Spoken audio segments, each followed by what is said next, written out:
이제 그 자전거 시즌을 이제 시작하면서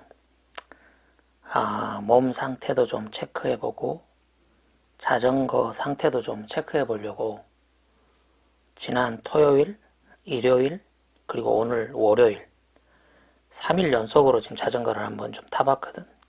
토요일 날은 한 80km 정도 탔고 일요일 날은 한 100km, 그리고 오늘은 지금 120km 정도 타고 지금 돌아왔는데, 뭐 몸 상태는 보니까 뭐 이제 뭐 자전거 여행을 떠나도 뭐 큰 문제가 안 생기겠더라고. 몸 상태는 괜찮아.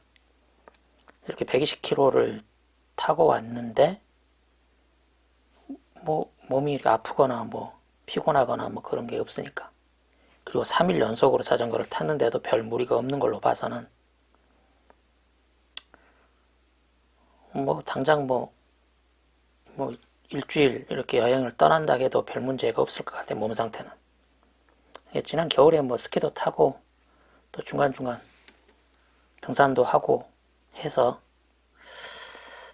몸 상태는 괜찮은 것 같아. 그리고 자전거도 보니까 상태를 보니까 내가 지금 타고 다니는 게 지금 전기 자전거거든. EMTB. 그러니까 이 배터리 상태를 좀 체크를 해야 된다고. 순수 자전거 자체는 뭐 겨울 동안 묵혀뒀다 그래서 별 문제가 없어. 그리고 모터도, 자전거에 들어있는 모터도 이렇게 습한 데만 아니면은 뭐 안 타고 이렇게 묵혀둔다 그래서 그 모터가 망가지진 않는다고. 근데 배터리는 상황이 달라. 이 배터리는 이게 겨울에 관리를 좀 소홀히 해버리면 그냥 망가져 버리거든, 그냥. 그러니까 봄에 이제 아마 많은 사람들이 배터리 때문에 깜짝 놀랄 거야. 겨울 내내 자전거를 안 타고 뭐 아파트 복도라든지 창고 같은데, 실내가 아니고 그 영하로 떨어지는 실외에다가 그냥 겨울 내내 그렇게 방치를 하면 거의 99%의 확률로 그 배터리가 고장이 나버리거든. 제 성능을 못해.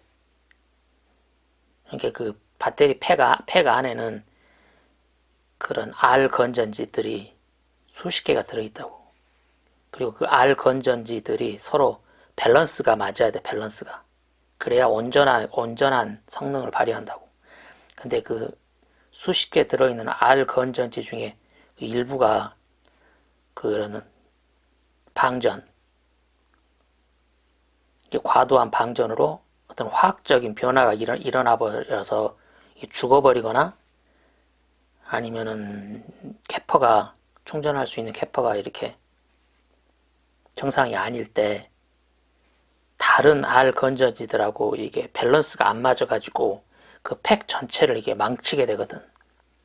그런 경험들을 많이 할 거야, 지금. 3월달, 4월달 돼서 이제 좀 자전거 좀 타볼까 하고 창고에서 전기자전거를 꺼냈는데 뭐야? 이렇게 깜짝 놀라는 사람 많을 거야. 그러면 이제 그 전기 자전거 업체에서는 룰루랄라 이제 콧노래를 부르죠. 콧노래를. 왜냐면 전기 자전거를 이렇게 생산하고 파는 뭐 삼천리, 알톤, 모토벨라, 큐3 이런 업체들이 아주 짭짤한 수입원이 뭐냐면, 이 전기 자전거를 팔아서 얻는 것보다 더 짭짤한 수입원이 뭐냐면 배터리를 팔아서 얻는 수입이거든. 배터리를. 그러니까 하나 예를 들면 그 외놈들이 만든 전기 자전거 그 모터하고 배터리가 있거든. 시마노 그 외놈들이 만든 시마노라고 하는 자전거 회사에서 만든 모터하고 배터리가 있는데, 그 배터리 가격이 이게 85만 원이거든. 85만 원 팩이. 그 배터리 팩 그게 14암페어인가 될 거야. 그리고 그 안에 들어있는 그 배터리 셀이 삼성 거도 아니고 삼성보다 더 질이 낮은 그 일본 회사 파나소닉이라든지 아니면 끼케바야 그 LG 셀을 쓰거든. 이게 삼성 셀도 안 써. 근데 그 14A짜리를 85만원 주고 팔거든.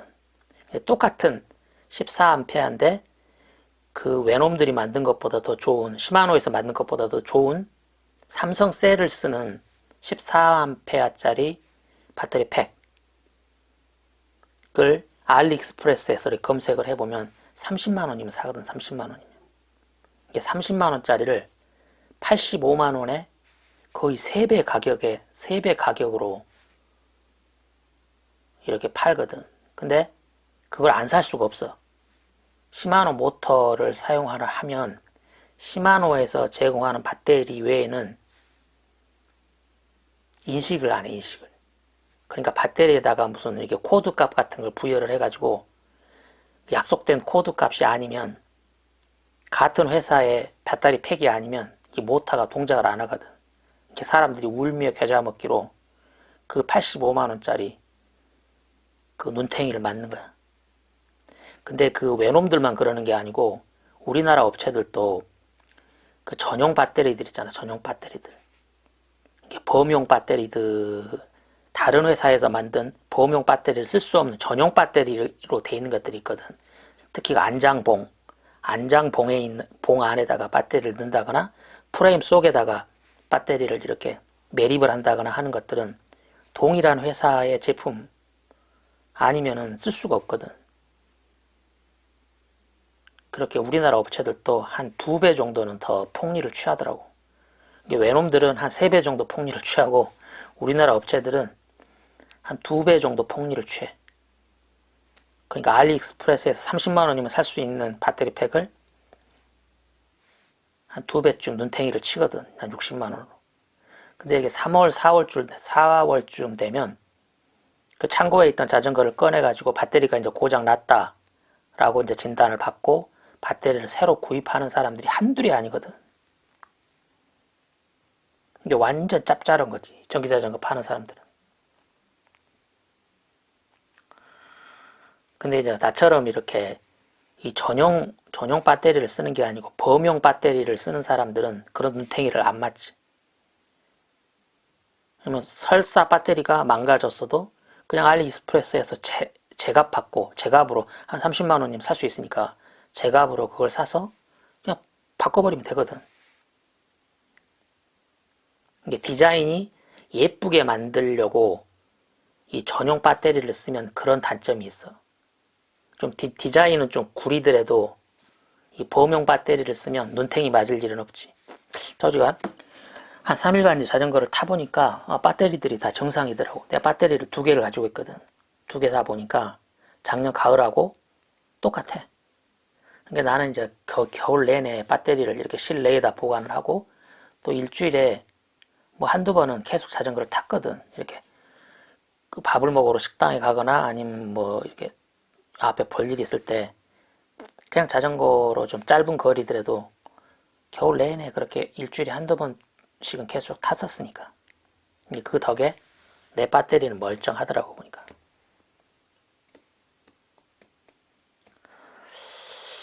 참 여기 춘천도 그렇고 여기 서울 경기 쪽도 그렇고 이 자전거 도로가 참 잘 돼 있거든. 보면 춘천만 봐도 바로 우리 집 앞에 여기 소양강 자전거 길이 있고 소양강 자전거 길을 딱 타고 가면은 이렇게 의암호를 이렇게 순환하는 자전거 길하고 만나고 그 의암호 그 자전거 길은 또 북한강 자전거 길하고 또 연결돼 있고 또 그 북한강 자전거 길은 이렇게 갈라지거든. 남한강 자전거 길로 연결이 되고 또 한쪽으로는 이렇게 서울수계 한강 자전거 길.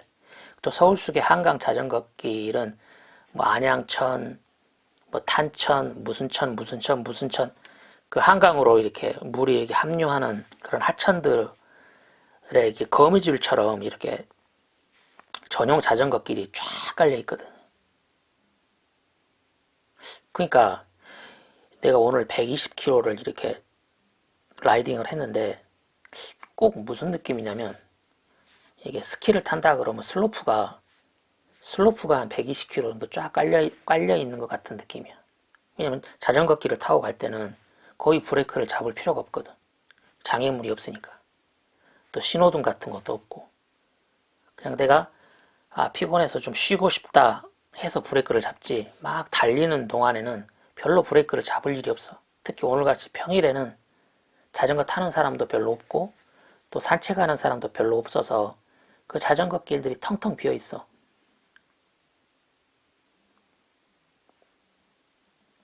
이게 꼭 그 스키장의 슬로프처럼 쫙 이렇게 깔려 있는 것 같아.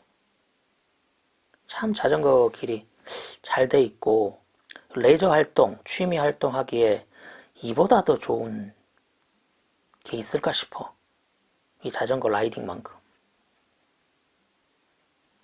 근데 혹간에 보면 사람들이 우리나라 그 자전거 문화, 우리나라 자전거 도로는 아직 멀었다. 저 유럽 그 자전거 선진국에 비하면 아직 걸음마 수준이다. 그래서 우리나라 그 자전거 업체들이 크게 활성화가 되지 못한다. 막 그러면서 좀 그 유럽에 비해서는 우리가 걸음마라고 말하는 사람들이 꽤 있더라고. 그리고 내가 올린 그 자전거 관련 동영상에도 이렇게 댓글로 뭐 그런 비슷한 말을 하는 사람들이 있어 보면 그래서 유럽은 자전거길이 도대체 얼마나 좋길래 내 눈에는 굉장히 지금 좋아 보이거든 우리나라 자전거길이. 근데 이것보다 도대체 얼마나 더 좋을까 그런 생각을 해서 그럼 유럽 자전거길을 이렇게 찍어놓은 동영상을 한번 찾아봤거든. 우선 뭐 유럽 하면은 뭐 영국? 왜냐면 그 영국이 그 브롬턴의 나라거든. 그 자전거 중에 브롬턴이 굉장히 또 유명한 브랜드라 브롬턴의 나라, 브롬턴의 도시 런던. 그 런던의 자전거 도로라고 이제 검색을 해보니까 나오는 동영상들이 꽤 되더라고. 그래서 그 중에 이제 몇 개를 좀 봤거든. 근데 그 런던의 자전거 도로 그 동영상에 보니까 출근길의 모습을 이렇게 웹캠 아니 그 캠으로 뭐 그런 캠으로 보니까 찍어놓은 거 같아. 그 출근길의 모습을. 근데 저런 모습이 그 무슨 선진 자전거 문화의 모습인가? 좀 의아스럽더라고. 우선 자전거 전용 길이 없어. 그 차도에 그 제일 가 쪽에 이렇게 붙어서 가는 것 같아. 그리고 차도가 왜 이렇게 좁지? 런던은? 이게 런던이 보니까 우리나라하고 반대더라고. 그 외놈들하고 똑같이 이렇게 왼쪽으로 다니더라고, 왼쪽으로. 근데 차도가 이게 편도 1차선밖에 안 돼. 그래서 나는 이게 그 메인 도로가 아니고 그 이면 도로인가? 라고 생각을 했거든. 이렇게 차도가 이게 너무 좁아서. 근데 또 그 차도에 그 런던의 유명한 그 빨간색 2층 버스 있잖아. 그 버스가 막 다니더라고. 그러니까 메인 도로야, 메인 도로. 런던이 그렇게 런던 하면은 좀 서울보다 더 큰 도시 아닌가? 근데 왜 차도가 이렇게 좁아? 차도가 굉장히 좁아 보니까 그 좁은 차도에 막 차하고 자전거하고 막 뒤에 엉켜가지고 막 난리가 아니야 보니까. 그리고 차도만 좁은 게 아니고 인도도 좁아. 인도가 좀 넓으면 그 인도 중에 일부를 이렇게 자전거 도로로 만들어서 그쪽으로 다니게 하면 되거든. 근데 그 동영상에 나오는 그 런던의 그 인도 모습을 보니까 굉장히 좁아. 몇 사람 걸어가기도 벅찰 정도야. 거기다가 자전거 도로를 낼 수도 없고. 그리고 또 조금 특이한 게 자전거용 신호등이 또 따로 있더라고. 이게 차 용도로 나온 신호등이 있고 자전거 운전자들 용으로 나온 신호등이 있어. 그래서 그 신호등을 보고 지나가더라고. 그리고 그 동영상을 보니까 그 런던에서 그 자동차를 운전하는 사람들 굉장히 보니까 터프하더라고. 너무 좀 이렇게 좀 운전을 좀 이렇게 좀 그래 운전하는 게 우리나라 서울하고 비슷해. 우리나라 서울도 보면은 운전자들이 좀 터프하거든. 자기 앞에 뭐 자전거라든지 뭐가 있으면 빵빵거리고 막 휙 하고 막 추월을 하려고나 했었고 상대방을 이렇게 자전거를 배려해 전혀 배려를 안 하거든. 이게 거의 뭐 목숨을 걸고 자전거를 타야 되거든. 근데 런던도 보니까 서울하고 똑같아 보니까 운전자들이 굉장히 난폭해. 근데 서울하고 틀린 게 뭐냐면 자전거 운전하는 사람도 역시 난폭해. 만만치 않아. 그래도 우리나라 서울에서 자전거 타는 사람들은 그렇게 난폭하지 않거든. 그냥 얌전하게 다니거든. 근데 런던에서 자전거 타는 사람들 보니까 자동차 운전하는 사람만큼 난폭하게 보니까 자전거를 타더라고. 속도가 굉장히 빨라 보니까. 이게 아마 그 출근 시간대여서 그런 것 같아. 이게 출근 시간에 쫓겨서 뭐 9시다 그러면 9시 전까지 이렇게 회사에 들어가려고 좀 필사적인 것 같긴 한데 하여간 굉장히 난폭해. 자전거 타는 사람도.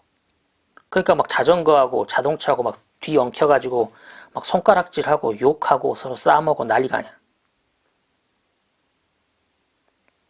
그래서 이 동영상을 내가 몇 개를 보고 아니 도대체가 우리가 뭘 본받아야 되는지를 모르겠어.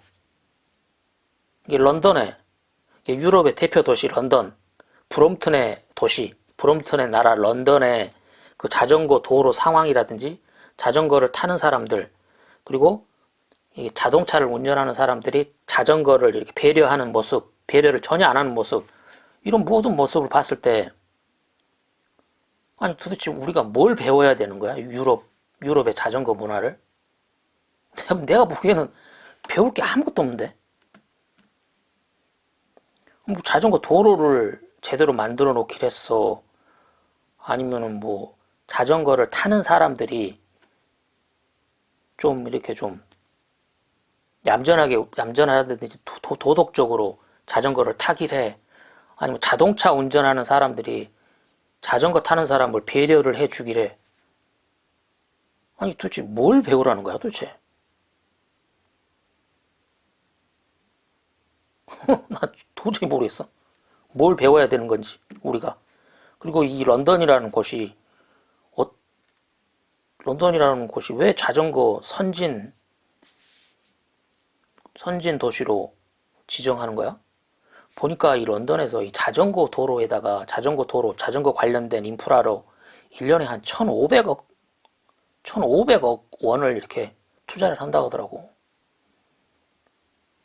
아니, 1,500억 가지고 뭐 한 거야? 아, 그리고 좀 특이했던 게 이 도로가 좁다 그랬잖아. 이 도로 양 옆에 그 건물들이 굉장히 낮아. 이게 우리나라 서울에 가보면 고층 건물들 일색인데, 아니, 런던은 이렇게 건물들이 이렇게 낮지? 막 3층, 4층 이거밖에 안 돼. 그런 낮은 건물들이 쫙 있어.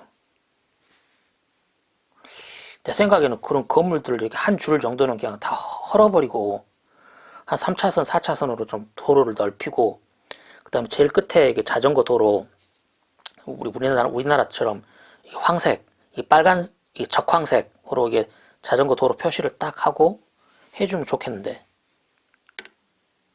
뭐, 나지막한 그 건물들이 그냥 쫙 있더라고 보니까. 그런 거 다 문화재로 취급하나, 런던은?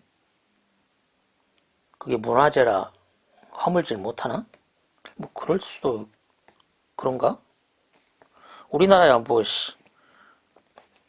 1950년 6.25 전쟁 거치면서 건물이란 건물은 싹 없어져 버렸으니까 일단 길부터 먼저 쫙 만들고 길부터 크게 만들고 이제 그 옆에다 건물을 짓는 건데 런던은 좀 상황이 다른가 봐. 오래된 건물들이 많고 그 오래된 건물들을 나지막한 그 오래된 건물들을 문화재로 취급을 하나? 모르겠어. 내가 거기 안 사니까. 하여간에 되게 보면은 이게 좀 답답하더라고 보니까. 그 좁은 도로에서 막 자동차하고 자전거하고 뒤 엉켜가지고 서로서로 막 추월하려고 하고 막 또 뭐 갓길에 그렇게 주차를 불법 주차를 그렇게 많이 해놓은 건지 그 주차된 차 피하려다가 막 자동차하고 서로 빵빵거리고 뭐 어휴 도대체 뭘 배우라는 거야 우리가.